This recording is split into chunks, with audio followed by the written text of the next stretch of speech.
Ini terkait Selat Hormuz yang kabarnya bisa sewaktu-waktu ditutup oleh Iran dan otomatis ini akan berdampak kepada banyak negara.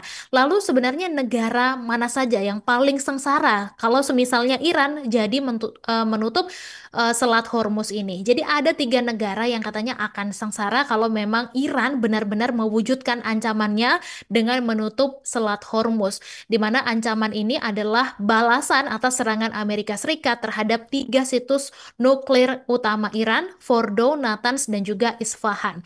Ancaman ini bukan hanya gertakan kosong Tribuners. Jadi pada hari Minggu 22 Juni kemarin, Parlemen Iran dilaporkan sudah setuju untuk rencana penutupan total Selat Hormuz dan saat ini tinggal menunggu lampu hijau dari Dewan Keamanan Nasional tertinggi Iran.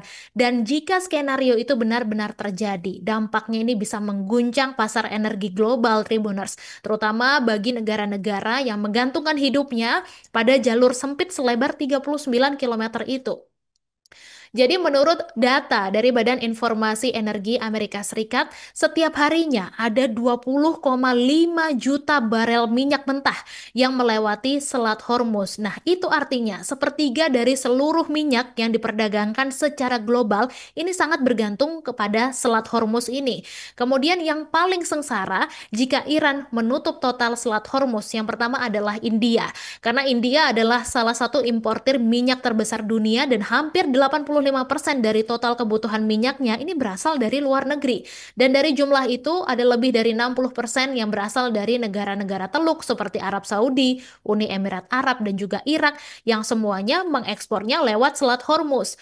Dan India ini adalah salah satu negara pemilik bom nuklir yang akan mengalami lonjakan harga minyak domestik karena sampai sekarang masih subsidi energi.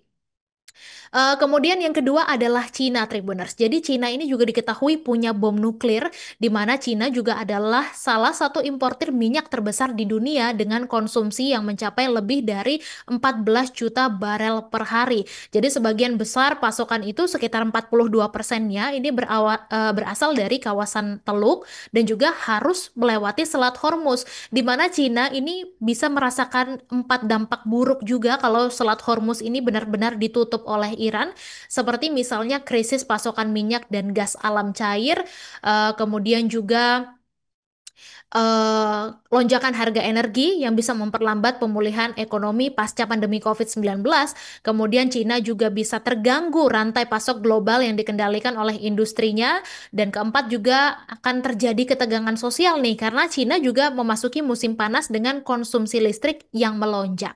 Kemudian negara ketiga adalah Jepang, Tribuners. Jadi negara tanpa sumber daya fosil yang signifikan ini bergantung nyaris sepenuhnya kepada impor minyak dan LNG, di mana ada lebih dari 90% pasokan minyak Jepang yang datang dari Timur Tengah dan semuanya ini melewati Selat Hormuz.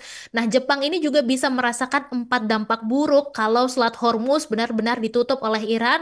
Yang pertama adalah berisiko mengalami pemadaman listrik nasional karena dia sangat bergantung kepada minyak dan juga gas untuk pembangkit listrik.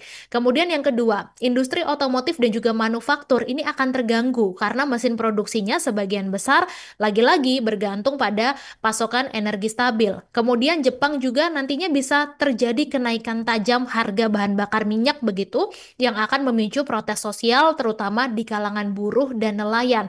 Dan dampak yang keempat adalah perusahaan raksasa seperti Toyota, Sony, dan Mitsubishi ini juga bisa terdampak langsung karena logistiknya terganggu. Download Tribun X sekarang, menghadirkan lokal menjadi Indonesia.